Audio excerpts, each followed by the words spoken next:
नमस्कार, एक बार फिर से आप सभी का बहुत बहुत स्वागत है हमारे YouTube चैनल पे। आज मैं फिर से आप सभी के लिए एक बहुत ही महत्वपूर्ण वीडियो लेके आया हूं। आज मैं आप सभी को बता दूं कि आज जो हमारा चैप्टर डिस्कस होने वाला है वो है क्लास 12th का हिस्ट्री का। ऐसे आप तो इसे बुक का सेकेंड पार्ट भी कह सकते हैं और चैप्टर 5 भी कह सकते हैं, क्योंकि सिलेबस के हिसाब से ना चैप्टर 5 भी बोला गया है। चैप्टर 5, चैप्टर 6, चैप्टर 7, लेकिन अगर आप बुक के हिसाब से देखोगे तो पार्ट 1, पार्ट 2, पार्ट 3, पार्ट 4। तो आप यहाँ पे देखेंगे आज हम आपके बुक के हिसाब से पार्ट 2 और चैप्टर के हिसाब से 5वें चैप्टर के बारे में डिस्कस करने वाले हैं। चैप्टर का नाम है यात्रियों के नजरिए। जो यात्रा करने वाले लोग होते हैं ना, उन्हें यात्री कहते हैं। तो उनके नजरिए कैसे थे, वो कैसे भारत को या फिर पूरे विश्व को देखते थे। तो आज शुरू करते हैं सबसे पहले स्लाइड से। सबसे पहला स्लाइड हमारा कहता है कि विभिन्न लोगों द्वारा यात्राओं के करने के उद्देश्य। जो अलग अलग तरह के लोग थे, जो विभिन्न प्रकार के लोग थे, उन्होंने यात्रा कैसे किया, क्यों किया, कब किया, कहां किया, किन कारणों के कारण इन्होंने इन तरह की यात्राओं को अंजाम दिया है। तो सबसे पहले देखिए कि महिलाएं हो या पुरुष हो, औरत हो या मर्द हो, उन्होंने रोजगार की तलाश में यात्रा किया। ये जो बेरोजगारी का सबब है ना भाई साहब, ये आज नहीं पहले भी था। गरीबी पहले भी थी, पैसे की कमी पहले भी थी। तो महिला हो या पुरुष हो, इन्होंने यात्रा करना शुरू क्यों किया? इन्होंने यात्रा शुरू इसलिए किया ताकि ये अपने रोजगार को ढूंढ पाए, पैसे कमाने के जरिए को ढूंढ पाए। दूसरा जो है वह कह रहा है प्राकृतिक आपदा। आपको पता है प्रकृति के द्वारा बहुत सारे आपदा आते हैं, जैसे भूकंप हो गया, बाढ़ हो गया, सूखा हो गया। इन सभी से बचाव के लिए इन्होंने यात्रा करना शुरू किया। आज भी भारत के अंदर ही अगर हम बात कर ले तो अभी जैसे कि असम कितने बड़े त्रासदी से गुजर रहा है, ये आपने न्यूज में देखा होगा। वहां के लोग वहां से भाग रहे हैं। क्यों भाग रहे हैं? क्योंकि पानी इतना भर गया है कि वहां पे कैसे रहेंगे, पानी में थोड़ी रहेंगे। वो जल पड़ा और जल पड़ी थोड़ी ना है, मछली थोड़ी ना, कछुआ थोड़ी ना कि पानी में रह लेगा, नहीं रह सकते। इसलिए उन्होंने वैसे जगहों को छोड़ दिया जहां पे पानी ज्यादा था। तो आप ऐसे में समझ सकते हैं कि अगर किसी खास स्थान पे बाढ़ आ जाए, सूखा आ जाए, भूकंप आ जाए या किसी अन्य प्रकार की प्राकृतिक त्रासदी हो जाए तो वहां से लोग चले जाते हैं। तो इस दौरान भी वो क्या करते हैं, एक जगह से दूसरे जगह तक यात्रा करते हैं। अगला पॉइंट जो है वो कहता है व्यापारी, सैनिक, पुरोहित और तीर्थयात्रियों के रूप में भी लोगों ने यात्रा किया। देखिए पहला तो है व्यापारी।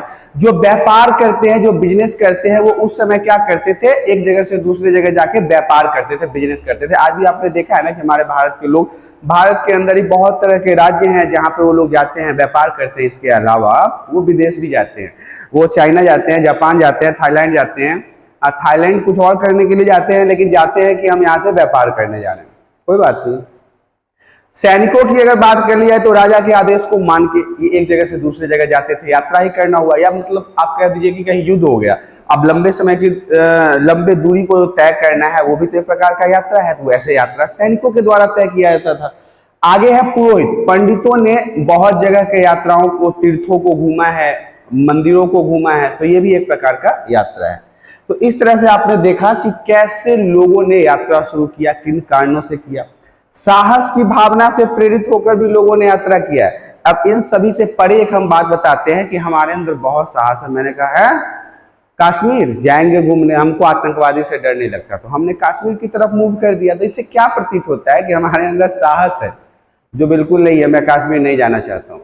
तो देखिए क्यों नहीं जाना चाहता, इसकी लंबी कहानी है। कौन अपना पैसा भी देगा और जान भी जोखिम में उठाएगा? वहां पे जाते ही पता नहीं कब मोमेंट चेंज हो जाए, कब आतंकवादियों के द्वारा ठेठे ठेठे। अरे जिंदा रहेंगे तब ना पढ़ाएंगे आपको, तो अभी तो जिंदा रहना है, मेरे को मरना नहीं है। तो ऐसे बहुत सारे साहस की बातें भी हैं जिनके कारण लोगों ने यात्रा किया है। और यात्रा, इसी से आप समझ सकते हैं कि यात्रा किस प्रकार से हुआ। ये सारे वो पॉइंट है जो आपके लिए महत्वपूर्ण है। आगे की स्लाइड में बढ़ते हैं। प्राचीन दौर में यात्रा करने की समस्या है। जो पहले का समय था, अभी तो हम लोग बहुत आधुनिक हो चुके हैं। हमारे पास हेलीकॉप्टर है, जी हाँ, एरोप्लेन है, बाइक है, कार है, बहुत तरह की चीजें हैं जिससे हम यात्रा बहुत आसानी से कर लेते हैं। लेकिन जानते हैं क्या, पहले जो समय था ना, वो इतना आसान नहीं हुआ करता था भाई साहब। बहुत प्राचीन समय में ना मतलब कुछ था ही नहीं, तो क्या मतलब ये बाइक वाइक, पेट्रोल ऐसा कोई सिस्टम सीन नहीं बनता था वहां पे। वहां पे तो देखिए, ये हेलीकॉप्टर नहीं है, प्लेन नहीं है, बाइक नहीं है, बाइसिकल नहीं है, साइकिल नहीं है, मोटर नहीं है, तो कहीं भी जाने के लिए बहुत लंबा समय लगता था। बहुत लंबा समय लगता था, बहुत दूर तक जाने के लिए बहुत लंबे लंबे महीनों साल भी लग जाते थे जाने आने में। सुविधाओं का अभाव था। अभी मैंने बताया कि मतलब सुविधा नहीं थी। ये आज के समय की तरह हमारे पास ट्रेन है, कार है, हेलीकॉप्टर है, बाइक है, साइकिल है, ऐसी सुविधाएं नहीं हुआ करती थी, जिसके कारण लंबा समय लगता था और सुविधाओं के अभाव में लोग बहुत लंबे लंबे समय तक अपनी यात्राओं में ही लगा देते थे। जीवन में यात्रा करते करते ही समाप्त हो जाते थे। समुद्री लुटेरों का भय। अब भैया हम तो यात्रा की बात कर रहे थे, इसमें लुटेरे कहां से आ गए? तो मैं समझाना चाहता हूं कि उस समय का मुख्य जो साधन था यात्रा करने का, वो समुद्र हुआ करता था। समुद्र के अंदर जहाज, नाव से, नौकाओं से लोग एक जगह से दूसरे जगह तक जाते थे। तो ऐसे में क्या था, आज आप अगर सड़क पे चलते हो तो सड़क के लुटेरे से डर लगता है ना।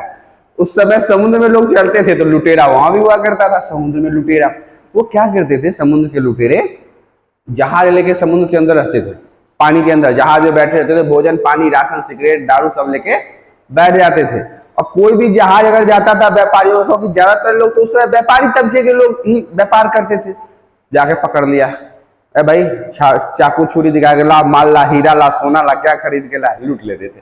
तो उस समय समुद्री लुटेरे का भय हुआ करता था। समुद्र मार्ग में बहुत सारे लुटेरे भरे पड़े रहते थे, जो समुद्र से यात्रा करने वाले लोगों को परेशान करते थे। प्राकृतिक आपदाएं भी थी। अब मान लीजिए कि अब हम यात्रा कर रहे हैं, समुद्र में तूफान आ गया, नाव डूब गया, खत्म हो गया, सारा आदमी मर गया। अरे कई बार तो ऐसा होता था कि घर से आदमी विदा हुआ कि हम जा रहे हैं व्यापार करके आए, कि वो जीवन में कभी नहीं आया, समुद्र में रह गया, पता नहीं उसे लुटेरे ने मार दिया, या प्राकृतिक आपदा का शिकार हो गया, या पानी में डूब के मर गया। बहुत सारे के रीजन है। उस समय तो मोबाइल में नहीं था ना कि डूबते डूबते फोन कर देते कि मैं तो पानी में डूब रहा हूँ, घर वाले निश्चिंत हो जाते, चलो पानी में डूब के मर गया। लेकिन ऐसी कोई सुविधाएं थी नहीं। घर से निकलने के बाद जब तक अगला व्यक्ति वापस फिर घर ना आ जाए, तब तक रास्ते की कोई कहानी घर वालों को पता कहां चलती थी। बीमारियां भी थी। अब यात्रा के दौरान ये भी था कि बीमारी के कारण बहुत सारे लोग मर जाते थे। मतलब किसी भी प्रकार की तकलीफ हो गई, या फिर रास्ते में तो लंबी लंबी दूरी तय करनी पड़ती थी ना, महीने, 6 महीने, साल। इस लंबे समय में अचानक आदमी अगर बीमार होकर मर जाए तो ये भी एक समस्या थी। क्योंकि उस समय आज की तरह ये इंजेक्शन, दवाई, पानी चढ़ाने वाला मशीन वगैरह सब नहीं हुआ करता था। लोग जड़ी बूटियों से काम चलाते थे, जड़ी बूटी, पेड़ पौधे के पत्ती इत्यादियों से काम चलाते थे। तो बीमारी भी एक प्रकार की समस्या थी उस समय। रास्ता भटकने का भय तो सबसे ज्यादा था। आज की तरह ये ओला और गूगल मैप वगैरह नहीं था कि यहां से एक बार बोले कहाँ जाना है भाई साहब, अमेरिका जाना है, ले पैदल का रास्ता ही बता देगा अमेरिका जाने का। उस समय ये सारी सुविधा नहीं थी। समुद्र का मार्ग तो आपको पता है, समुद्र तो बहुत बड़ा होता है, ना दाया बाया, ऊपर नीचे, कुछ समझ में नहीं आता।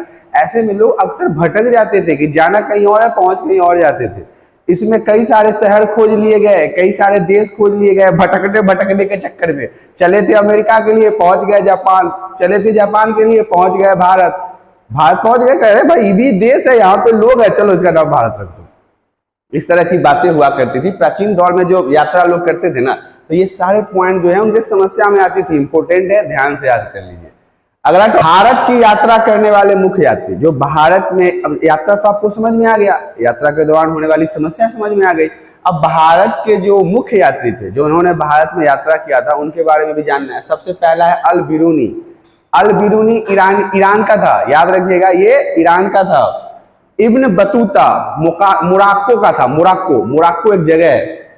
फ्रांसवा बर्नियर, ये भाई साहब फ्रांस के थे। देखिए चैप्टर में बहुत सारी चीजें मिसिंग होती है, लेकिन कोई नहीं, हम है ना, तो आपको याद रखना है। अल बरूनी जो है वो ईरान का है, ईरान का रहने वाला था। इसका जो नागरिकता है वो ईरान से प्राप्त था। दूसरा है इब्न बतूता, ये भी एक यात्री था, बहुत लंबे लंबे दूरी, सबके बारे में डिटेल्स में आगे बताएंगे। ये मोरक्को का था। कहाँ का था? मोरक्को एक जगह है। फ्रांसवा बर्नियर, ये भाई साहब फ्रांस के थे, फ्रांस की क्रांति वाले फ्रांस, हाँ वही वाले फ्रांस के हैं ये। तो ये तीनों भाई साहब जो थे वो भारत के यात्रा करने वाले मुख्य यात्री थे। इन्होंने भारत का यात्रा किया था, भारत के बारे में विस्तार से अपनी जीवनी में लिखा, वृतांत सुनाया लोगों को, और आज हम उन वृतांतों को पढ़ते भी हैं। आगे की स्लाइड में हम आपको लेके चलना चाहते हैं। कुछ अन्य यात्री भी थे, इन तीनों के अलावा अल बरूनी, मोरक्को के रहने वाले जो थे, इब्न बतूता, बर्नियर, फ्रांस के रहने वाले थे। इनके अलावा और भी कुछ लोग थे जिन्होंने भारत का यात्रा किया था। तो आपके मन में क्वेश्चन चल रहा होगा वो कौन लोग थे? तो देखिए, मार्को पोलो, इन्होंने 13वीं सदी में वेनिस से आए यात्री मार्को पोलो ने विवरण में दक्षिण भारत की सामाजिक एवं आर्थिक स्थिति पर प्रकाश पड़ता है। ये कहां से आए थे? देखिए वेनिस से आए थे। वेनिस बहुत प्यारा एक देश भी है, शहर भी कह सकते हैं। कब? 13वीं सदी में ही। नॉर्मल अभी हाल फिलहाल में नहीं आए थे, 13वीं सदी में ही आए थे। अभी तो आते हैं बड़े बड़े राष्ट्रपति प्रधानमंत्री हमारे देश में घूमने आते हैं। ये उस समय के थे जब बहुत प्राचीन समय था भारत के लिए। ये वेनिस से आए, इन्होंने यहाँ के दक्षिण भारत में आए, क्योंकि दक्षिण भारत में बहुत सारे बंदरगाह थे तो ज्यादातर लोग वहीं पे आते थे। इन्होंने भारत की सामाजिक एवं आर्थिक स्थिति पर प्रकाश डाला, हमारे यहाँ के सामाजिक और आर्थिक स्थिति का इन्होंने विवरण किया। इसके अलावा देखिए निकितीन जो थे वो रूस से आए थे 15वीं सदी में। ये 13वीं सदी में मार्को पोलो आए, उसके बाद निकितीन आए 15वीं सदी में, रूस से आए थे। कहां से आए थे? रसिया से आए थे, रूस से आए थे। उसके बाद सैदी अली रईस, ये तुर्की से आए थे 16वीं सदी में। ये तुर्की के थे और ये हमारे भारत में आए थे यात्री बन के। फादर मानसरत, ये स्पेन से आए और अकबर के दरबार में गए। उस समय हमारे यहाँ अकबर का राज्य हुआ करता था, अकबर यहाँ का राजा हुआ करता था। तो ये जब आए स्पेन से तो डायरेक्ट अकबर के दरबार में गए। फिर पीटर मुंडी जो इंग्लैंड के थे वो 17वीं सदी में आए। और भैया यही आते आते साला एक दिन ऐसा हुआ कि ईस्ट इंडिया कंपनी भी आ गया और 200 से 250 साल तक हमको गुलाम बना दिया। देखिए शुरुआत कहां से हुआ? व्यापार से हुआ, बिजनेस से हुआ, आर्थिक और सामाजिक स्थिति पर प्रकाश डालने से हुआ, हमारे यहाँ की अच्छाइयों के विवरण से हुआ। लेकिन ये 17वीं सदी तक देखिए ये पीटर मुंडी फुंडी सब आना शुरू हो गया था और यहीं पे ये लोग ना गड़बड़ कर दिया। आगे जो सब आया ना वो गुलामे बना लिया, ईस्ट इंडिया कंपनी को लाके भारत को 200 से 250 साल तक गुलाम बना लिया। एक नए चैप्टर शुरू कर दिया हमारे भारत में, वो सब भी आगे पढ़ेंगे। फिलहाल तो हम इन यात्रियों के बारे में देख लेते हैं। जो 3 यात्री तो मुख्य थे, उसके बाद भी और भी लोग आए थे जहां जहां से उनके बारे में आपने पढ़ लिया। आगे की स्लाइड में बढ़ेंगे। देखिए अब्दुल रज्जाक के बारे में भी जानना जरूरी है, अक्सर एमसीक्यू में पूछा जाता है ये। देखिए अब्दुल रज्जाक समरकंदी ने 1440 के दशक में दक्षिण भारत की यात्रा की। हमारे भारत के दक्षिण साइड में कौन आया? अब्दुल रज्जाक समरकंदी। कब? 1440 में ही आया था, 1440 याद रखिएगा, 1440 में आया और दक्षिण भारत की यात्रा की थी। भारत का जो दक्षिण भारत है जैसे कि केरल, कर्नाटक, तमिलनाडु, आंध्र प्रदेश, ये सब भारत के दक्षिण साइड में पड़ते हैं। वहां का यात्रा किया उसने। कालीकट बंदरगाह को देखकर उसके आधार पर ही भारत को एक विचित्र देश बताया। भैया पहुंच गए कालीकट बंदरगाह जो दक्षिण भारत में है और भारत को बता दिया है ये तो बड़ा विचित्र देश है यार, ये बढ़िया देश नहीं है, बड़ा अजीब है, बेकार है। हालांकि उसने मैंगलोर, आपको पता है कि दक्षिण भारत में मैंगलोर एक बहुत ही अच्छा जगह है, वहां पर एक मंदिर की उन्होंने प्रशंसा की और विजयनगर का भी वर्णन किया है। अपने यात्रा के दौरान उन्होंने जो वृत्तांत सुनाया है उसमें हालांकि उन्होंने भारत को एक विचित्र देश तो कहा, क्योंकि कालीकट बंदरगाह को देख के उन्होंने पूरे भारत का अनुमान लगा लिया था। हालांकि इसके बाद उन्होंने मैंगलोर में बने एक मंदिर की प्रशंसा की और विजयनगर का भी वर्णन किया है। किसने? अब्दुल रज्जाक ने। कब? 1440 में। कहां आए थे? कालीकट बंदरगाह। शेख अली हाजिन के बारे में जान लेते हैं। 1740 का दशक है। शेख अली हाजिन 1740 के समय में भारत से अत्यधिक निराश हुआ और भारत को एक घृणित देश बताया। अब पता नहीं भाई साहब वो किसने भारत में दांत काट लिया कि क्या कर लिया कि यहाँ के कुत्ते ने काट लिया। ये जब भारत आए 1740 में तो इन्होंने जो अपने वृत्तांत में बताया है, अपने जीवनी में बताया, उन्होंने भारत को घृणित देश बताया। मतलब इनको भारत देश पसंद नहीं आया। महमूद वली बल्खी, अब ये 17वीं सदी में आया, भारत से इतना प्रभावित हुआ, ये भाई को भारत हमारा इतना पसंद आया। किसको? महमूद वली बल्खी को। ये 17वीं सदी में भारत आया था, इसको इतना भारत अच्छा लगा कि कुछ समय के लिए भारत में ही सन्यासी बन गया, हरे राम हरे कृष्णा करना शुरू कर दिया भारत में ही रह के। हालांकि आप सभी को पता है कि भारत बहुत ही प्यारा देश है, ये अपने सीने में सभी लोगों को जगह देता है, स्थान देता है। ऐसे में बहुत सारे लोग आए हैं, अपने अपने बुद्धि से हमारी प्रशंसा की है, हमारी शिकायत की है, लेकिन महमूद वली बल्खी 17वीं सदी में आया, भारत इसको इतना पसंद आया, इतना अच्छा लगा कि यहाँ पे कुछ दिन के लिए सन्यासी भी बन गया। आप समझ सकते हैं। अगले टॉपिक की तरफ बढ़ते हैं। दुर्वाते बरबोसा 1518 ईस्वी में पुर्तगाल से दक्षिण भारत की यात्रा की। 1518 ईस्वी में पुर्तगाल से दक्षिण भारत की यात्रा किया था। अगला है वेपिस्ट टैवर्नियर, ये 17वीं सदी में फ्रांसीसी जौहरी था।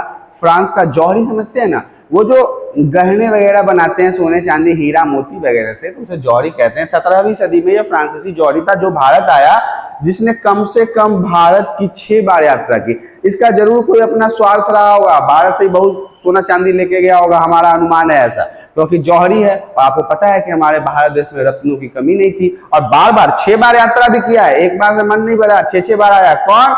वेपिस्ट टैवर्नियर। याद रखिएगा, ये सब वो लोग थे जिन्होंने भारत का यात्रा किया। कब कब यात्रा किया वो मैंने बता दिया, क्यों किया वो बता दिया, कैसा लगा इन्हें भारत वो भी बता दिया। एज ए स्टोरी आपको समझना है, बिल्कुल आसान है। अगले स्लाइड की तरफ बढ़ते हैं। अब आता है अल बरूनी का जीवन। 3 मुख्य यात्री मैंने आपको बताया था, याद है ना? अल बिरूनी, इब्न बतूता और वार्नियर, ये तीनों अलग अलग जगह के रहने वाले थे, लेकिन हमारे देश के लिए ये मुख्य यात्री थे, इसलिए इनके जीवनी के बारे में पढ़ना जरूरी है। तो पहले पढ़ते हैं अल बरूनी का जीवन। देखिए, अल बरूनी का जन्म 973 ईस्वी में ख्वारिज्म में हुआ था। अभी का ये क्या है? उज्बेकिस्तान है। ये भी एक प्रकार का गल्फ कंट्री आप समझ सकते हैं। अल बरूनी का जन्म जो है 1973 ईस्वी में हुआ था और उस समय उसे ख्वारिज्म कहते हैं, और जो अभी के उज्बेकिस्तान के नाम से जाना जाता है। इसका जन्म वही हुआ था, उज्बेकिस्तान, और उस समय का क्या था? ख्वारिज्म था। ख्वारिज्म शिक्षा का एक महत्वपूर्ण केंद्र था। देखिए, ख्वारिज्म की ये बहुत बड़ी इतिहास है, कभी मौका मिले तो मैं आपको ख्वारिज्म के बारे में जरूर बताऊंगा। बहुत गजब का सिस्टम था वहां पे, और बहुत बड़ा वहां का बादशाह हुआ करता था। ये मंगोल वगैरह से ना कुछ हुआ था उसका, वो सब डिटेल्स में आपको बताऊंगा कभी मौका मिले, पहले एनसीईआरटी तो खत्म कर लें। तो देखिए, ख्वारिज्म जो था उस समय वो शिक्षा का बहुत ही अच्छा केंद्र माना जाता था। वहां पे शिक्षा के बहुत अच्छे तरीके से वहां पे शिक्षा दी जाती थी। अल बरूनी ने उस समय उपलब्ध सबसे अच्छी और बेहतर शिक्षा प्राप्त की थी। जो अल बरूनी था वो तो ख्वारिज्म का था, और ख्वारिज्म अभी के समय में उज्बेकिस्तान के नाम से जाना जाता है। तो उस समय जो उज्बेकिस्तान में सबसे अच्छी शिक्षा थी ना, सबसे ऊंची शिक्षा थी ना, उसे अल बरूनी ने ग्रहण किया था। उसी की पढ़ाई अल बरूनी ने किया था। इसका मतलब आप ये समझ सकते हैं अल बरूनी भाई साहब पढ़े लिखे थे। देखिए, वह कई भाषाओं का ज्ञाता था। अल बरूनी को कई तरह के भाषाओं का नॉलेज था, जिसमें सीरियाई, फ्रांसीसी, हिब्रू तथा संस्कृत शामिल है। अरे बेटा, इधर संस्कृत तक जानता था। कौन? अल बरूनी। संस्कृतों का पढ़ाई किया, जबकि आपको पता है मैं खुद भारतीय होने के बाद आज हमारा संस्कृत का डब्बा गुल है। हमें तो कुछ समझ में नहीं आता संस्कृत, सही मायने में पूछिए तो संस्कृत का डब्बा गुल है। लेकिन देखिए, उस समय के हमारे भारत से इतने दूर रहने वाले लोगों में भी संस्कृत की कितनी दिलचस्पी थी कि उन्होंने हमारे संस्कृत की पढ़ाई की थी। हालांकि वह यूनानी भाषा का जानकार नहीं था, उसे यूनानी भाषा नहीं आता था। अल बरूनी को यूनानी भाषा नहीं आता था, फिर भी वह प्लेटो तथा अन्य यूनानी दार्शनिकों के कार्यों से पूरी तरह परिचित था। देखिए, हालांकि अल बरूनी को यूनानी भाषा नहीं आता था, लेकिन प्लेटो वगैरह जो थे कि वो क्या करते थे, यूनानी भाषा में अपनी बातों को एक्सप्रेस करते थे, बताते थे। तो इन्होंने क्या किया, उनके यूनानी भाषा को कन्वर्ट किया उर्दू भाषा में, तब जाके पढ़ लिया। मतलब ये क्या है कि उस समय के जो दार्शनिक थे उन सबसे परिचित थे, जिन्हें उसने अरबी अनुवादों के माध्यम से पढ़ा था। उनके किताब जब अरबी में आए तो इन्होंने उन सभी को पढ़ लिया और उन सभी के जानकारियों को एकत्रित किया। अगले स्लाइड की तरफ बढ़ते हैं। अल बरूनी भारत कैसे आया? हाँ, ये बड़ा इंपॉर्टेंट पॉइंट है। ये तो भैया उज्बेकिस्तान का था, ख्वारिज्म का था, तो भारत कैसे आ गया? ऐसा क्या इसको मतलब चुल मचा की डायरेक्ट भारत? इसके पीछे एक कहानी है भाई, गजनबी के नाम सुने हैं ना, तो ये गजनबी का कुछ किया जा रहा है। देखिए गजनबी ने क्या किया, सन 1017 ईस्वी में 1017 ईस्वी में ख्वारिज्म पर आक्रमण के पश्चात सुल्तान महमूद गजनबी यहाँ के कई विद्वान तथा कवियों को अपने साथ अपनी राजधानी गजनी ले गया, जिसमें अल बरूनी भी एक था। कमाल हो गया कि 1017 ईस्वी में ख्वारिज्म पर आक्रमण किया। किसने? महमूद। सुल्तान उस समय का महमूद गजनबी था, बहुत ही क्रूर शासक था, भ्रष्ट था, अश्लील था, हरामखोर था। ये सब आप इसके लिए कह सकते हैं, क्योंकि हमें बोलने में बिल्कुल शर्म नहीं आता। तो सुल्तान महमूद गजनबी जो था वो हरामखोर शासक था। इसने क्या किया, 1017 ईस्वी में इतने सुंदर शहर ख्वारिज़्म, जो आज के समय में उज्बेकिस्तान के नाम से जाना जाता है, आक्रमण कर दिया। और इसे और कुछ नहीं दिखा तो वहां के जितने पंडित पुरोहित कवि थे सबको उठा के लेके चला गया गजनवी। उसी में बेचारा अल बरूनी भी था, बहुत ज्यादा पढ़ाई करने का नतीजा भुगतना पड़ रहा था। अब देखिए, अल बरूनी उज्बेकिस्तान से बंधक के रूप में गजनवी साम्राज्य में आया। इसे तो उठा के ले आया गजनवी ने और गजनवी साम्राज्य में आ गया। उस समय क्या था कि उत्तर भारत का पंजाब प्रांत जो था ना, उस समय हमारे यहाँ भी इसका वर्चस्व था, तो हमारे भारत का जो पंजाब प्रांत था उस पे भी गजनवी का ही अधिकार था। तो वो क्या हुआ उस समय, अब इसी कारण से देखिए उत्तर भारत, अब पंजाब जो है वो गजनवी के अंदर था और गजनवी अल बरूनी को वहां से उठा के ले आया, यही छोड़ दिया। इस तरह से ये भारत आ गया। धीरे धीरे उसे यह शहर पसंद आने लगा और 70 वर्ष की आयु में अपनी मृत्यु तक, जब से वो आया तो 70 वर्ष की आयु, जब तक उसकी मृत्यु न हो गई, वो शेष जीवन यहीं बिताया। गजनी में ही अल बरूनी को भारत के प्रति रुचि विकसित हुई। जब वो गजनी में था उसी समय उसको भारत के लिए रुचि विकसित हुई। वो भारत के प्रति अपना रुचि दिखाना शुरू कर दिया। कई भाषाओं में दक्षता, निपुण था उसको। किसको? अल बरूनी को। मैंने पहले बताया कई सारी भाषाओं का जानकार था। इस तरह से आपने समझा कि गजनी कैसे भारत में आया।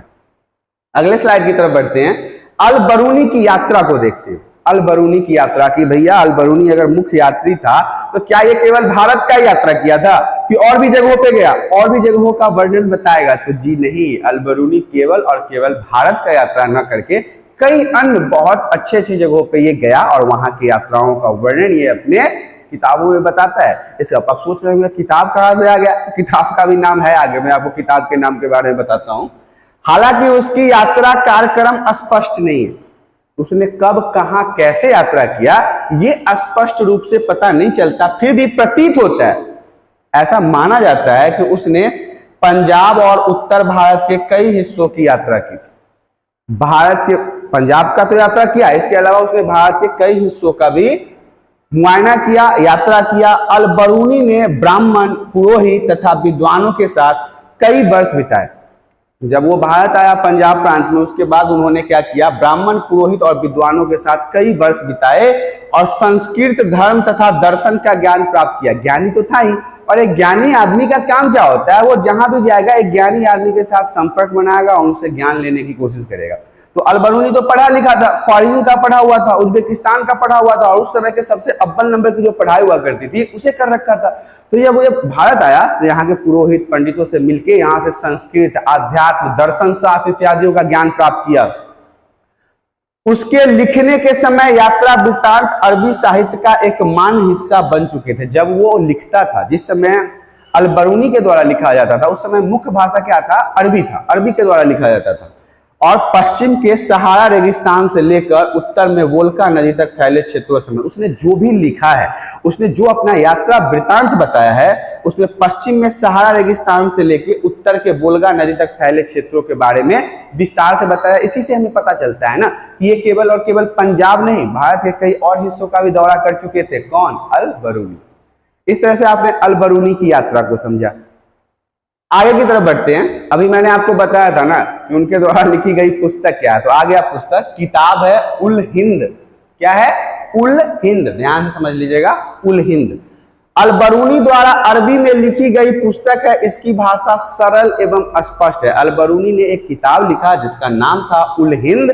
बहुत ही सरल भाषा में लिखा, हालांकि अरबी में ही लिखा हुआ है, लेकिन बहुत ही सरलता से लिखा गया है जिसे कोई भी व्यक्ति आसानी से समझ सकता है।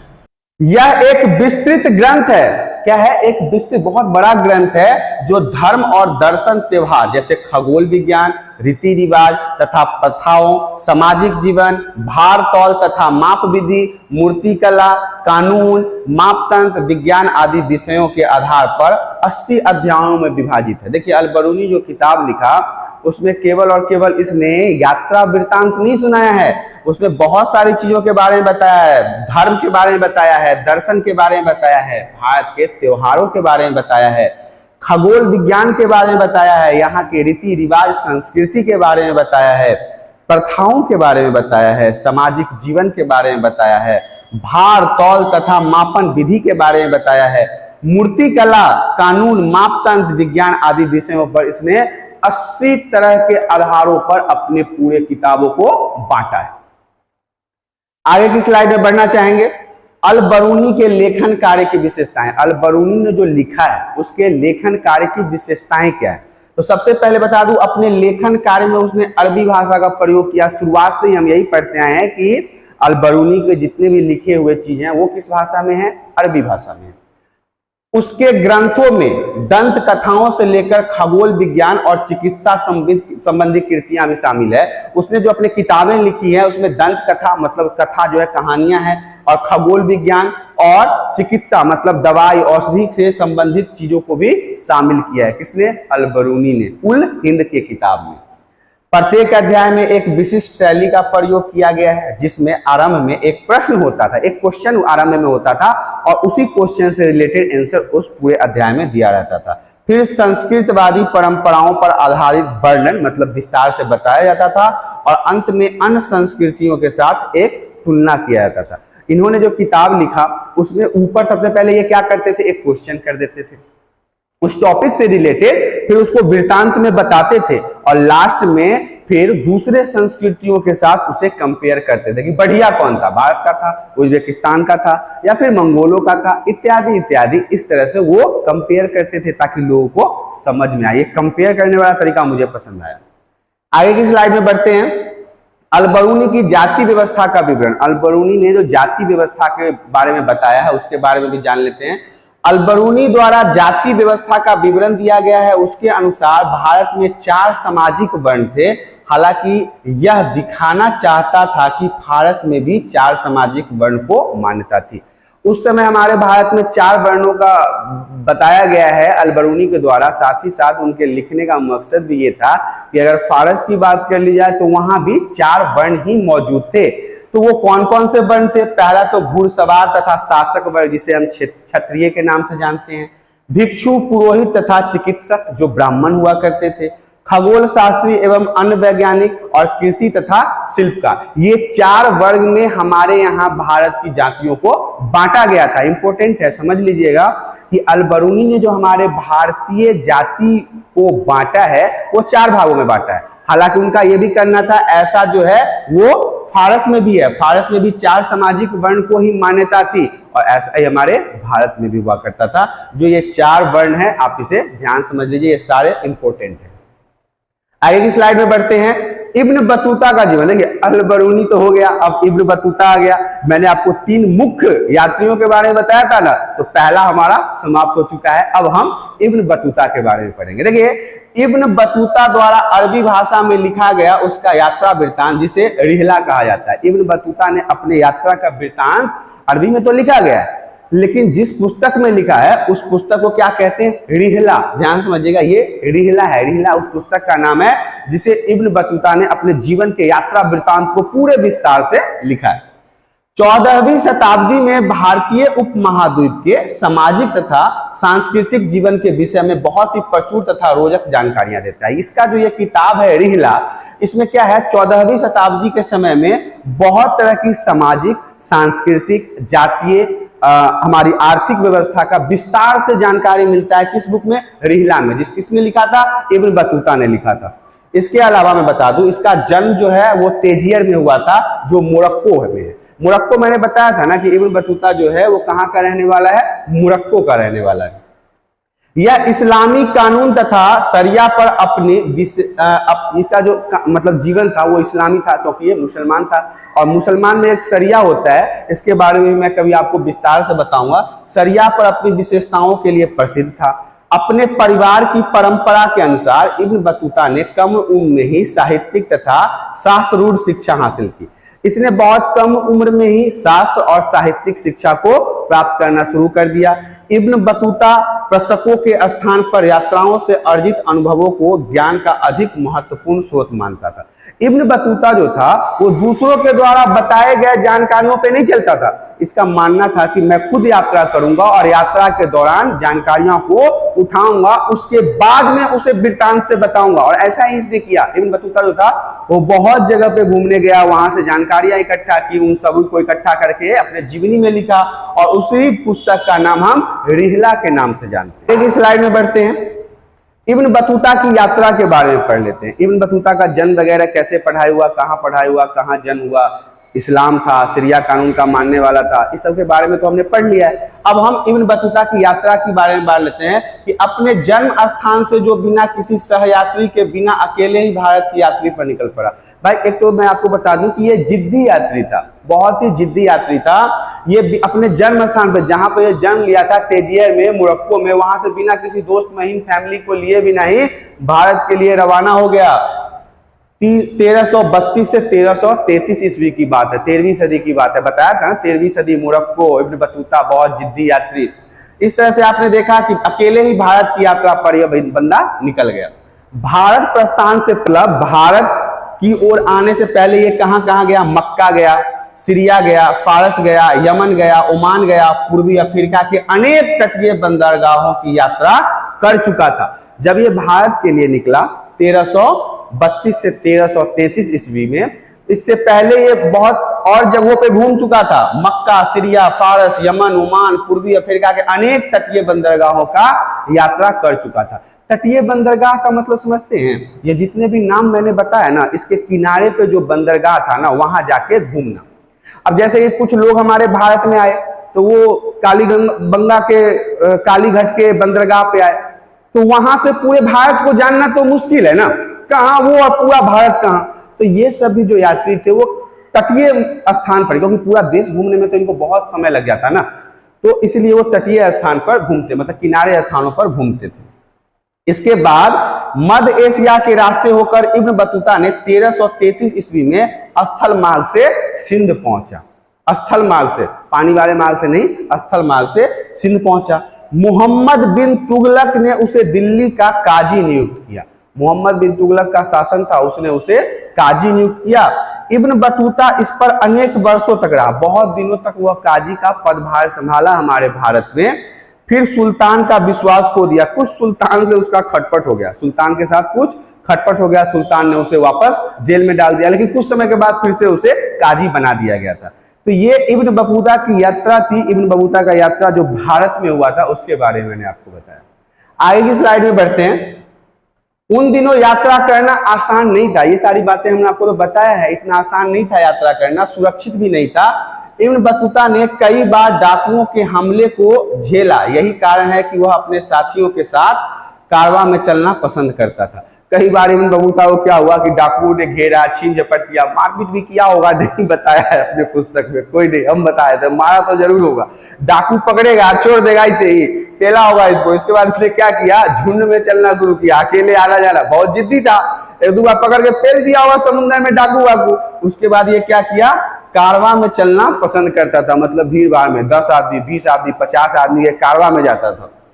इब्न बतूता एक जिद्दी यात्री था, मैंने बताया ना। जब वह वापस गया तो स्थानीय शासक के निर्देश पर उसकी कहानियां, वृतांतों को दर्ज किया गया। इब्न जुयाई को इब्न बतूता के स्मरणों में लिखने के लिए नियुक्त किया गया। देखिए, इब्न बतूता का जो वृतांत था, जो कहानी था, जो यात्रा था, इसको लिखने के लिए राजा ने एक इंसान को, मतलब इब्न जुयाई को लिखने के लिए नियुक्त किया गया कि उसके बारे में विस्तार से लिखो, उसने जो अभी तक दौरा किया है, जो यात्रा किया, उसके बारे में संग्रह तैयार करो। आगे की स्लाइड में बढ़ते हैं।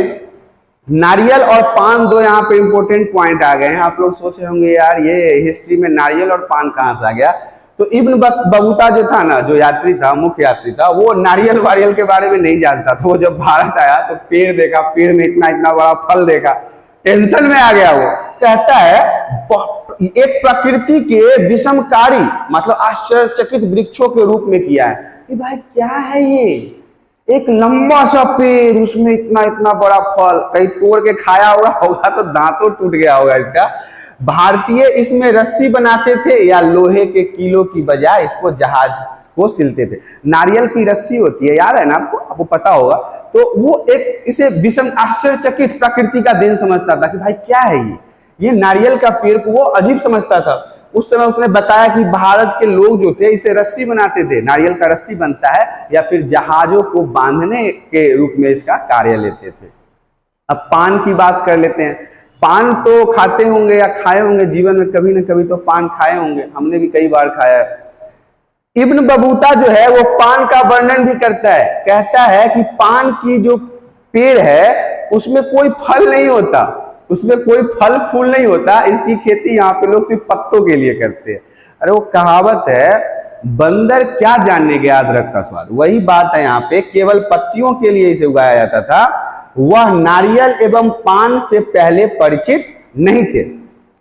यहाँ पे क्या था कि पान जो था वो इब्न बतूता पान का वर्णन किया, इसके साथ साथ बताया कि यह एक ऐसा पेड़ हुआ करता था कि जिसमें फल नहीं होते थे, जिसमें फूल नहीं होते थे, ये केवल और केवल पत्तियों के लिए उगाया जाता था, यह नारियल एवं पान से पहले अपरिचित नहीं था। मतलब कि जो इब्न बतूता थे, जो मुख्य यात्री थे, उन्हें नारियल और पान के बारे में जानकारी नहीं था।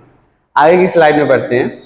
इब्न बतूता द्वारा शहरों का वर्णन, जो इब्न बतूता ने जो यात्रा किया है उसमें इन्होंने जो शहरों के बारे में बताया है उसे एक बार जान लेते हैं। आपको मैं बता दूं कि इब्न बतूता द्वारा शहरों का जो वर्णन हुआ है उसमें उसके अनुसार दिल्ली भारत का सबसे बड़ा शहर था। वो जब भारत आया तो उसने बताया जो दिल्ली है वो भारत का सबसे बड़ा शहर था, लेकिन इसके साथ उसने ये भी बताया कि दौलताबाद जो उस समय के महाराष्ट्र में था, जो आज का महाराष्ट्र है उस समय दौलताबाद भी महाराष्ट्र के अंदर था, वह भी कम नहीं था। अगर दिल्ली सबसे बड़ा शहर था तो दौलताबाद भी कम नहीं था। आकार में यह दिल्ली को चुनौती देता था। अगर आकार की बात कर ली जाए तो दिल्ली जितना बड़ा है उतना ही बड़ा दौलताबाद भी था, जो उस समय के महाराष्ट्र में हुआ करता था। दिल्ली घना बसा शहर था जिसके चारों ओर प्राचीर थी। इस शहर में 28 द्वार थे, जिसमें बदायूं दरवाजा सबसे विशाल था। मांडवी द्वार के भीतर एक अनाज की मंडी होती थी। दिल्ली शहर एक बेहतरीन कब्रिस्तान थी और कब्रगाह में हमें चमेली तथा गुलाब जैसे फूल उगाए जाते थे जो सभी मौसम में खिले रहते थे। देखिए दिल्ली के बारे में इन्होंने जो लंबा वृतांत बताया उसको समझ लीजिए कि ये कहते हैं कि दिल्ली तो आकार में बड़ा था, लेकिन दौलताबाद जो उस समय का महाराष्ट्र का एक शहर हुआ करता था वो भी इसको आकार में टक्कर देता था, वो भी कम नहीं था। इसके अलावा इसमें क्या थे, पूरे दिल्ली में 28 द्वार थे, 28 गेट थे उस समय। इसके अलावा आपको बता दूं कि एक जो इसका दरवाजा था बदायूं दरवाजा, वो सबसे बड़ा हुआ करता था और इसके भीतर एक अनाज की मंडी हुआ करती थी जहां पे अनाजों का खरीद बिक्री या फिर उसको रख रखाव किया जाता था।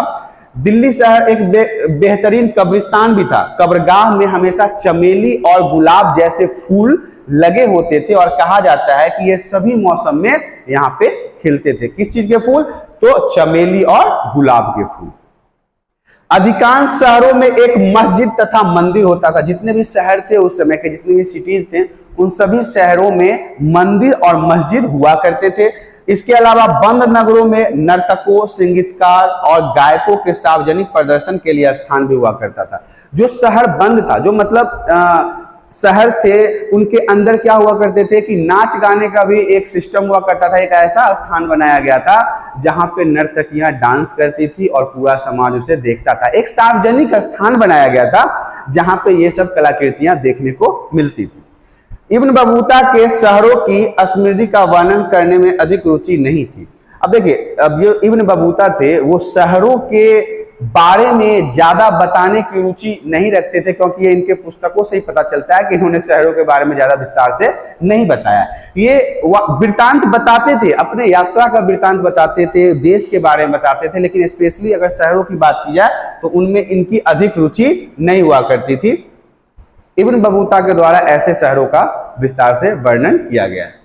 आगे की स्लाइड में बढ़ते हैं। इब्न बतूता द्वारा संचार प्रणाली का वर्णन। जो संचार प्रणाली होता है उसे समझ लीजिए।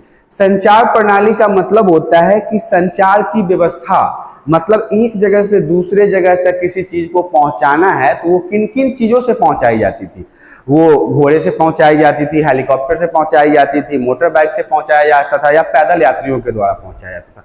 तो ये जो संचार प्रणाली है ना, इसके बारे में जानेंगे। तो इब्न बतूता ने जो संचार प्रणाली के बारे में बताया है उसे जान लेते हैं। इब्न बतूता दिल्ली सल्तनत की डाक प्रणाली संचार व्यवस्था का विवरण देता है। उन्होंने जब दिल्ली में उनको काजी के रूप में नियुक्त किया गया तो इन्होंने वहां पे क्या किया कि इसकी जो डाक प्रणाली थी, जो इसके संचार का व्यवस्था था, उसके बारे में बताया है। इन्होंने कहा है लगभग सभी व्यापारिक मार्गों पर सराय तथा विश्रामाशालय हुआ करता था, विश्राम गृह स्थापित किए गए थे।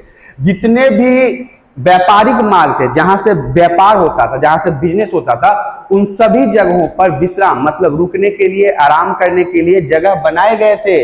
विश्रामशाला या विश्राम गृह इत्यादियों का निर्माण किया गया था। इब्न बतूता डाक प्रणाली की कार्य कुशलता देखकर चकित हो गया। इब्न बतूता जब भारत आया तो उसने देखा कि यहाँ पर जो डाक की कार्य प्रणाली है, डाक की जो कार्यशैली है, उसे देखकर वो चकित हो गया। इसमें न केवल लंबी दूरी तक सूचना भेजना बल्कि उदार प्रेरित करना संभव हुआ, बल्कि अल्प सूचना माल भेजना भी। देखिए, इसने देखा कि यहाँ की जो डाक प्रणाली है उसमें तो लंबी लंबी दूरी तक खबरों को भेजा जाता है, पत्रों को भेजा जाता है, सामानों को भेजा जाता है, चिट्ठियों को भेजा जाता है। ये कोई एक राज्य से दूसरे राज्य की बात नहीं थी, कभी कभी ये बहुत बहुत दूरी तक भेजा जाता था। डाक प्रणाली इतनी कुशल थी उस समय की कि जहां सिंह से दिल्ली की यात्रा में 50 दिन लगते थे, वहीं गुप्तचरों की खबरें सुल्तान तक इस डाक व्यवस्था के माध्यम से मात्र 5 दिन में पहुंच जाते थे। देखिए, अगर किसी अन्य माध्यम से अगर कोई चीज के बारे में अगर राजा को खबर देना हो तो उसमें लगभग 50 दिन लग जाते थे। अगर कोई घोड़ा आए, घोड़ा पे बैठ के आदमी आए, हाथी पे बैठ के आए, लेकिन वहीं पे बात कर लूं, अगर गुप्तचरों के माध्यम से डाक प्रणाली जो थी, गुप्तचरों के माध्यम से ये 50 दिन का काम सिर्फ 5 दिन में हो जाता था। गुप्तचर वो बातें राजा को सिर्फ और सिर्फ 5 दिन में पहुंचा देते थे। क्या होता था मैं आपको बताता हूं कि इंसान के चलने में लंबी समय लगती थी, लेकिन उस समय के जो पशु पक्षी थे ना, वो बहुत ट्रेंड थे। कबूतर, गिद्ध, बाज, इन सभी को भी इस्तेमाल किया जाता था सूचना के आदान प्रदान के लिए। तो पक्षी तो हेलीकॉप्टर की तरह ऊपर ऊपर उड़ के जाता था, उसके लिए ना तो नदी का कोई बंदिश था, ना पहाड़ का बंदिश था, ना सड़क का बंदिश था, ना जंगल में आने वाले अड़चनों का बंदिश था। वो तो ऊपर ऊपर पहुंच के एक जगह से दूसरी जगह तक खबर पहुंचा देता था। अगला व्यक्ति तैयार रहता था, उस चिड़िया से वो खबर निकालता था, फिर वो अगले को भेज देता था। इस तरह से जो इंसानों को 50 दिन लग जाता था एक खबर को पहुंचाने में, वहीं गुप्तचरों के माध्यम से ये खबर राजा के पास सिर्फ 5 दिनों में पहुंच जाता था। अगले स्लाइड की तरफ बढ़ते हैं। भारत में 2 प्रकार की डाक व्यवस्था थी। भारत में अगर डाक व्यवस्था की बात कर ली जाए, मैंने भी आपको बताया है कि डाक व्यवस्था जो थी भारत में वो बहुत ही उन्नत थी और इब्न बतूता को भी यह बहुत आश्चर्यचकित लगता था। तो अभी मैं आपको बताऊंगा कि भारत में जो 2 प्रकार की डाक व्यवस्था थी वो क्या थी। तो पहला था अश्व डाक व्यवस्था, जो घोड़े के माध्यम से आदमी बैठ के एक जगह से दूसरी जगह तक कोई खबर लेके जाता था। दूसरा था पैदल डाक व्यवस्था, जो पैदल यात्री एक जगह से दूसरी जगह तक किसी खबर को पहुंचाते थे। आगे बढ़ते हैं, अश्व डाक व्यवस्था के बारे में पढ़ लेते हैं कि अश्व डाक व्यवस्था क्या है। अश्व डाक व्यवस्था को उलुक कहा जाता था। क्या कहा जाता था? उलुक कहा जाता था। जो घोड़े से डाक व्यवस्था चलती थी ना, उसे उलुक कहा जाता था, जो हर 4 मील की दूरी पर स्थापित राजकीय घोड़ों द्वारा संचालित होती थी। 4 मील के पर क्या होता था? राजकीय घोड़े होते थे जिनके द्वारा संचालित होता था क्या? उलुक, जिसे हम अश्व डाक व्यवस्था कहते हैं, घोड़े के द्वारा होता था। अब पैदल डाक व्यवस्था के बारे में जान लीजिए। पैदल डाक व्यवस्था में प्रति मील 3 स्थान होते थे। एक मील में 3 स्थान होते थे, जिसे दावा कहा जाता था। जो घोड़े से होता था उसे उलूक कहा जाता था, और जो पैदल हुआ करता था उसे दावा कहा जाता था। ये क्या होता था? पैदल डाक व्यवस्था अश्व डाक व्यवस्था से अधिक तीव्र होती थी। अब ये बड़ा गजब का चीज है। पैदल डाक व्यवस्था जो थी वो घोड़े से ज्यादा तीव्र होती थी। डाक व्यवस्था का प्रयोग सूचना भेजने के साथ साथ सुशासन के फलों के परिवहन के लिए भी होता था। बहुत आश्चर्य लगेगा आपको कि अश्व डाक व्यवस्था से अधिक तीव्र होती थी कौन सी डाक व्यवस्था? पैदल वाली। और इसे डाक व्यवस्था का प्रयोग सूचना भेजने के लिए किया जाता था। एक जगह से दूसरी जगह तक कोई जानकारी अगर भेजना हो तो पैदल डाक या अश्व डाक के द्वारा किया जाता था। फ्रांसवा बर्नियर, अब देखिए तीसरा यात्री है।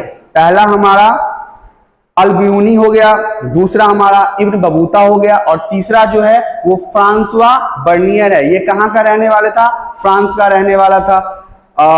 अल-बिरूनी कहाँ का रहने वाला था? ईरान का रहने वाला था। इब्न बतूता कहाँ का रहने वाला था? मोरक्को का रहने वाला था।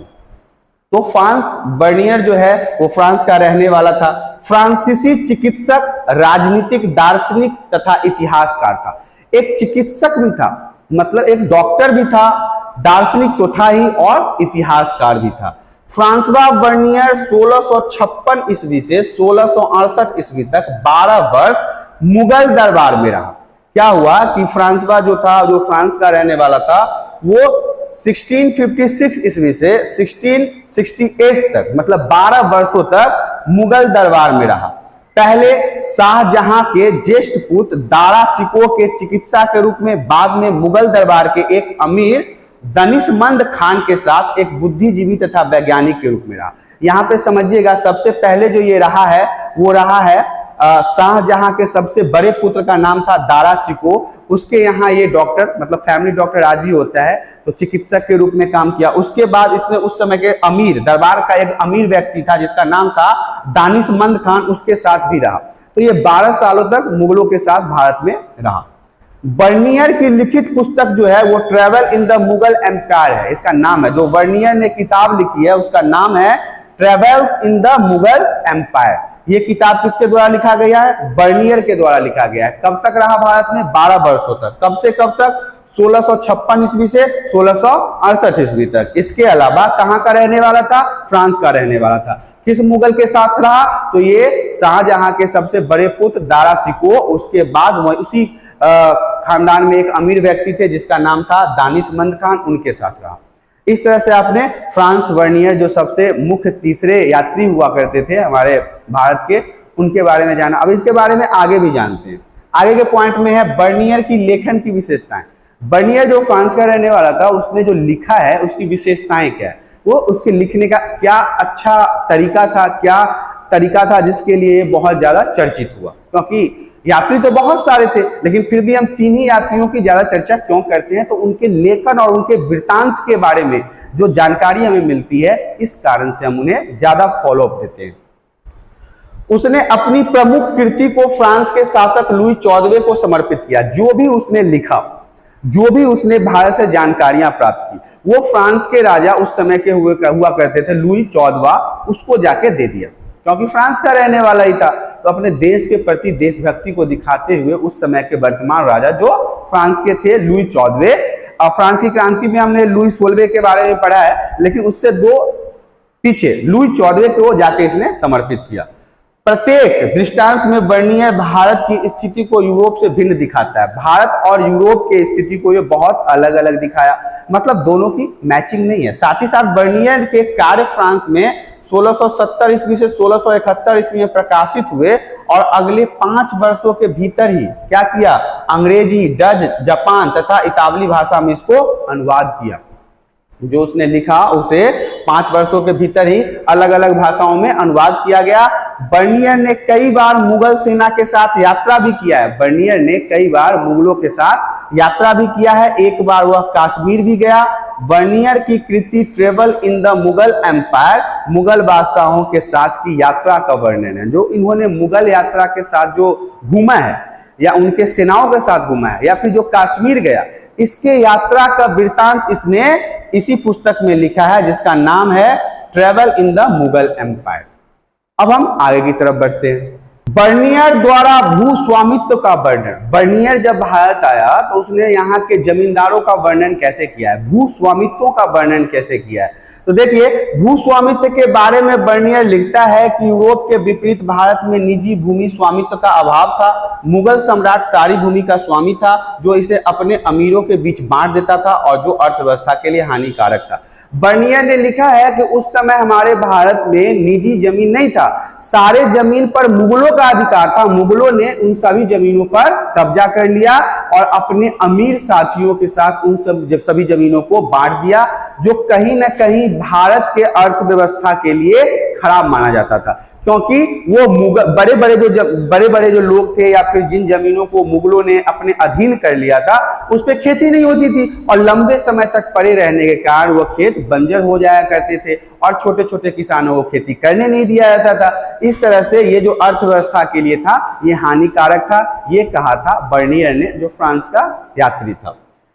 राजकीय भू स्वामित्व के कारण खेती या भूधारक अपने बच्चों को नहीं दे सकते थे, इसलिए भूमि में सुधार व निवेश की रुचि नहीं लेते थे। इससे कृषि का मार्ग रुक सा गया था। एक वहां पे जो नियम था राजकीय भू स्वामित्व, इसके कारण क्या होता था कि जो बड़े बड़े जमींदार थे, बड़े बड़े किसान थे, वो अपने बच्चों को अपने जमीन नहीं दे सकते थे। इस कारण से उन्होंने क्या किया कि जमीन में खर्चा करना, जमीन को सुधारना ही छोड़ दिया, जिससे क्या हुआ, ग्रोथ ही रुक गया, जमीन का खेती रुक गया।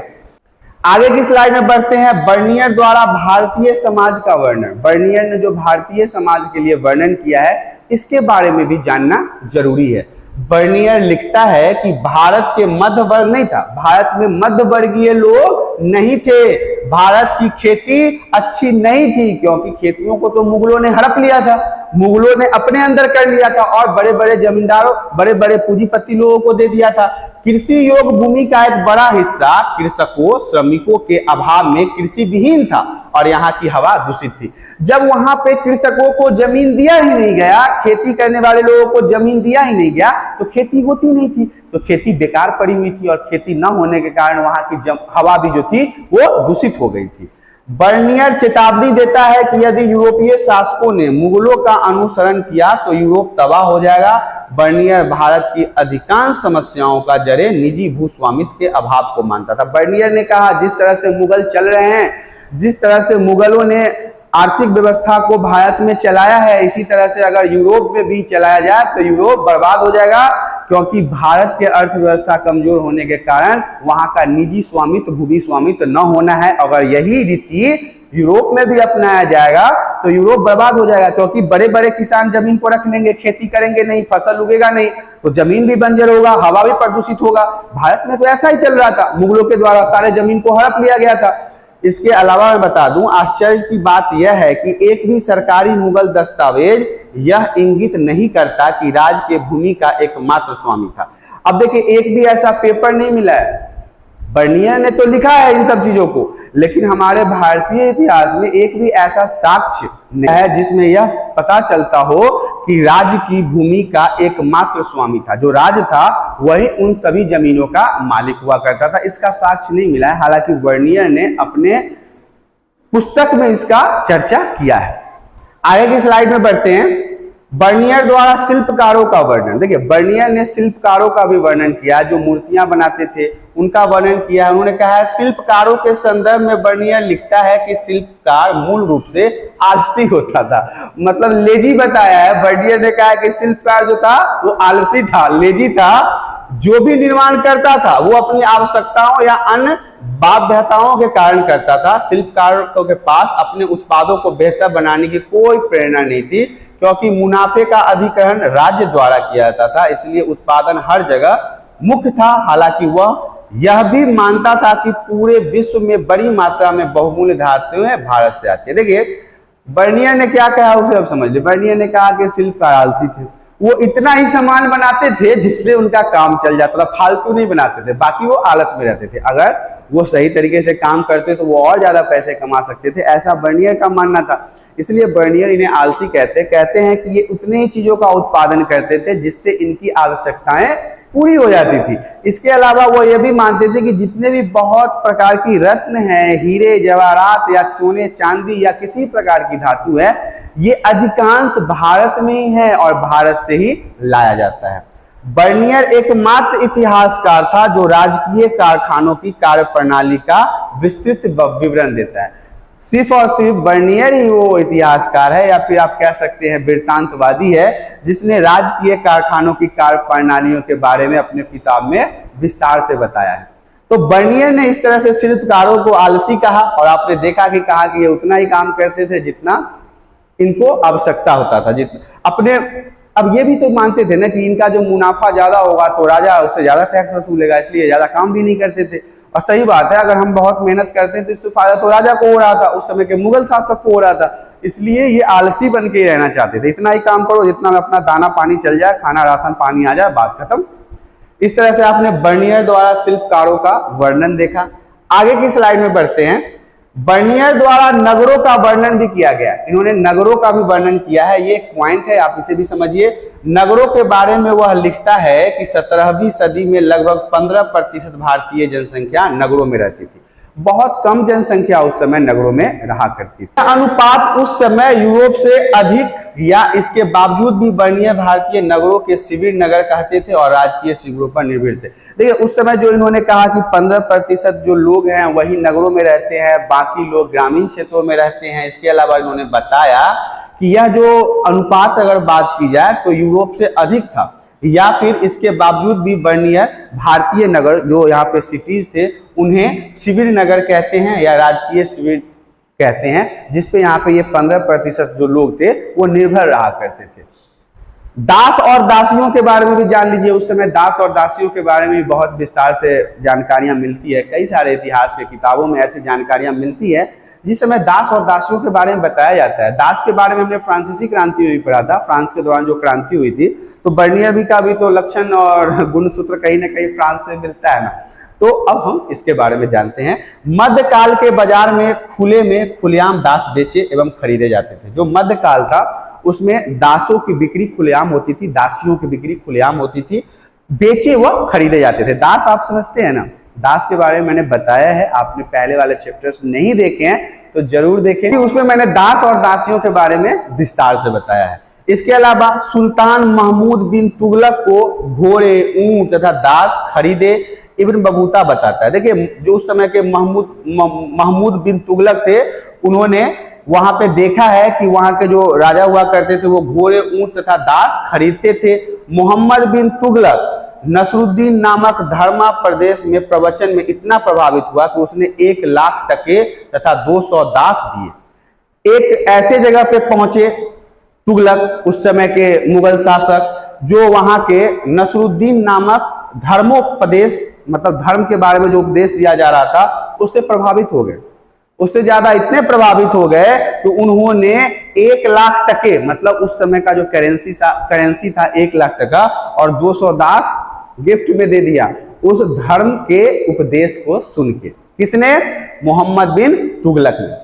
तो यहाँ पे आपने तो समझ लिया ना, मध्यकाल में दास का खरीद बिक्री खुलेआम चलता था। दास भी खरीदे जाते थे, दासियां भी खरीदी जाती थी, दास बेचे भी जाते थे, दासियां बेची भी जाती थी। और मोहम्मद बिन तुगलक के शासन में ये बहुत तीव्र गति से चलता था।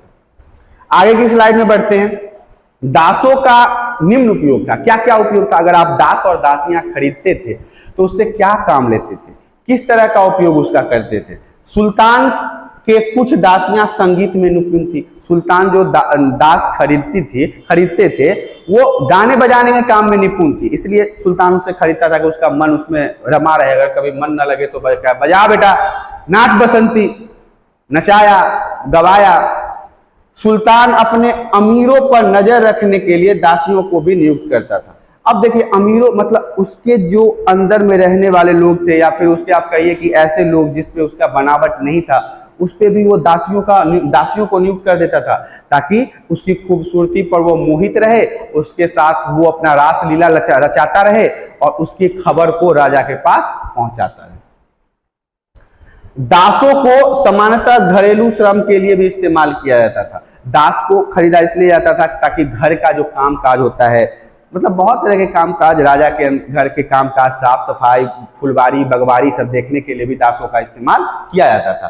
पालकी या डोले में पुरुष तथा महिलाओं को ले जाने के लिए भी इनकी सेवा ली जाती थी। देखिए एक पालकी होता था, चारों तरफ से बांस का बम्बू निकला रहता था, लोग उसे कंधे पे लेके घूमते थे, उसके बीच में कोई महिला या पुरुष जो पैसे वाले होते थे वो बैठ के एक जगह से दूसरे जगह तक यात्रा करते थे। इसके लिए भी दासों का उपयोग होता था। साथ ही साथ बता दूं कि दासों की कीमत विशेष रूप से उन दासियों की जिनकी आवश्यकता घरेलू श्रम के लिए थी बहुत कम होती थी। घरेलू काम करने के लिए जो दास या दासियां खरीदे जाते थे उनकी रुपया में उनका मतलब कहिए कि वैल्यू कम होता था, उन्हें कम दामों में खरीदा जाता था, उन पे उतना ज्यादा खर्च नहीं होता था। ऐसे दास दासी जो घर के उपयोग के लिए खरीदे जाते थे, घर के काम करने के लिए खरीदे जाते थे, उनको ज्यादा महंगा नहीं खरीदा जाता था, बहुत कम होती थी उनकी कीमतें। आगे की स्लाइड में बढ़ते हैं। सती प्रथा के बारे में जानते हैं। सती प्रथा के बारे में भी जानना बहुत जरूरी है। सती कुछ पुरातन भारतीय समुदायों में प्रचलित एक ऐसी धार्मिक प्रथा थी जिसमें किसी पुरुष की मृत्यु के बाद उसकी पत्नी उसके अंतिम संस्कार के दौरान उसकी चिता में स्वयं से प्रविष्ट होकर आत्महत्या कर लेती थी। देखिए सती प्रथा के बारे में मैंने ऑलरेडी एक वीडियो बना रखा है, यदि आपने उन वीडियोस को नहीं देखा तो वीडियो को देखें। फिर भी यहाँ पे जब टॉपिक आया तो मैं आपको एक डिटेल्स वीडियो में देता हूँ कि सती प्रथा क्या है। सती प्रथा में ये होता था जब किसी महिला का पति मर जाता था, पति के मरने के बाद महिला अपनी इच्छा से उसके चिता में जाके खुद को खत्म कर लेती थी, जला लेती थी। इसके साथ साथ कभी कभी क्या होता था कि बर्नियर ने सती प्रथा का विस्तृत विवरण दिया है। उसने लिखा है कि हालांकि कुछ महिलाएं तो प्रसन्नता से मृत्यु को स्वीकार करती थी, अपने पति के मरने के बाद खुद से जाके उसमें जल जाती थी, लेकिन कुछ को मरने के लिए बाध्य भी किया जाता है। तो हमने वो देखा है अंग्रेजों के गुलामी से कुछ समय पहले तक ही हमारे यहाँ सती प्रथा चलती आई है। तो इसमें देखिए ये प्रथा बहुत पुरानी थी जिसे आज के समाज में खत्म किया गया है। इसमें महिलाओं को पति के मरने के बाद जला दिया जाता था। यहाँ पे एक यार टॉपिक आता है, पहले बाल विवाह का भी प्रचलन था। यार तुम ये बताओ कि 6 साल 7 साल के बच्चे का शादी तुमने करा दिया 20 साल के मर्द से, जब वो 18 साल की हो जाएगी तो वो मर्द तो बुढ़ा होकर मर जाएगा। अब पति मर गया तो तुम उसके जवान पत्नी को, वो अभी तक जीवन नहीं देखा, दुनिया नहीं देखा, 18 साल की अभी जवान हुई है, अभी तो उसकी शादी की उम्र थी, उसको उठा के तुमने झोंक दिया आग में। साला ये तो अन्याय है ना। बाल विवाह नहीं रखते, सामान्य दर के लड़के और लड़कियों की शादी करवाते। तो लड़की बच्ची है, गोद में खेल रही है, बुढ़ा पति है, जब लड़की जवान हुई तो बुढ़ा मर गया, उस लड़की को उठाकर उसमें आग लगा दिया, जला दिया। तो ये तो कहीं ना कहीं अन्याय है। इसके साथ साथ अगर जो पत्नियां खुद से नहीं जलना चाहती थी उसे तुम जबरदस्ती जला रहे हो। अरे इससे बढ़िया तो पहले का समाज था जिसमें पत्नियों को पति बदलने का अधिकार था, बहुपति बहुपत्नी रखने का अधिकार था। हमने ये सब सारी चीजें पढ़े हैं इतिहास से पहले के चैप्टर में कि एक पत्नियां बहुत सारी पत्नियां रख सकते थे, एक पति बहुत सारी पत्नियां रख सकते थे, अगर पसंद नहीं आए तो छोड़ सकते थे, दूसरी शादी कर सकते थे, तलाक दे सकते थे। यहाँ तो ऐसा कोई रीति रिवाज ही नहीं है, पत्नी को जला दो, ये तो तरीका गलत है। तो ये था हमारा सती प्रथा। देखिए यहाँ पे क्या है कि चैप्टर हमारा हो चुका है समाप्त। मैंने सारे डिटेल्स आपको समझा दिए। आशा करता हूं कि आपको ये चीजें समझ में भी आई होगी। साथ ही साथ मैं बता दूं, यदि आपको कोई दिक्कत हो रहा हो वीडियो समझने में तो आप हमें कमेंट करें।